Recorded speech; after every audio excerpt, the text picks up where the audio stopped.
భస్మాసురుని మూర్ఖత్వము. పూర్వం భస్మాసురుడు అనే రాక్షసుడు తీవ్ర తపస్సు చేసి భగవాన్ శివుణ్ణి ప్రసన్నం చేసుకున్నాడు. శివుడు అతనిపై ఆయా అనుగ్రహంతో ఆశీర్వదించి ఎవరైనా భక్తుడు ఏ కోరిక అడిగినా నేను మంజూరు చేస్తానని చెప్పారు. భస్మాసురుడు మోసపూరితంగా ఇలా కోరాడు: ఓ మహాదేవా, నేను నా చేతిని ఎవరి తలపై వేసినా వారు భస్మమైపోవాలి అని వరం అడుగుతాడు. భగవానుడు శివుడు ఎప్పుడు సత్యవంతుడైన వాడు ఈ వరాన్ని ఇచ్చాడు.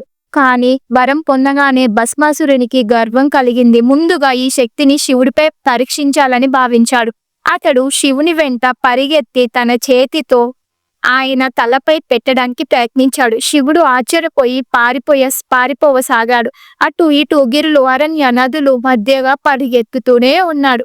శివుడు ఇబ్బంది పడుతున్నట్టు గమనించిన విష్ణుమూర్తి ఒక తెలివైన ఆలోచన చేశాడు. ఆయన అందమైన మోహిని అవతారం ధరించి భస్మాసురుని ఎదుట ప్రత్యక్షమయ్యాడు. మోహిని రూపాన్ని చూసిన భస్మాసురుడు ముచ్చటపడ్డాడు. ఓ అందమైన వనిత, నీవు ఎవరు అని అడిగాడు. మోహిని చిరునవ్వుతో, నేను మోహిని, స్వర్గలోక నర్తకి. నన్ను గెలవాలంటే నా నాట్యంలో నన్ను అనుకరించాలి. భస్మాసురుడు మోహినిని ఆకర్షించేలా ఆశతో ఆమె చెప్పినట్టల్లా ఒప్పుకున్నాడు. మోహిని ఆ మన్మధుని మోహించేలా నాట్యం చేయసాగింది. తనదైన తెలివితో కదలికతో మోహిని చివరికి తలపై చేయి పెట్టింది. ఆజ్ఞతో భస్మాసురుడు కూడా ఆమెను అనుసరించాడు.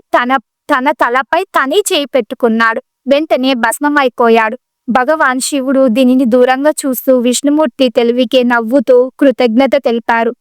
అధిక గర్వం, ఆశ చివరికి మనకే హాని కలిగిస్తాయి. తెలివి, వినయం ఎప్పుడూ అవసరం. కదలి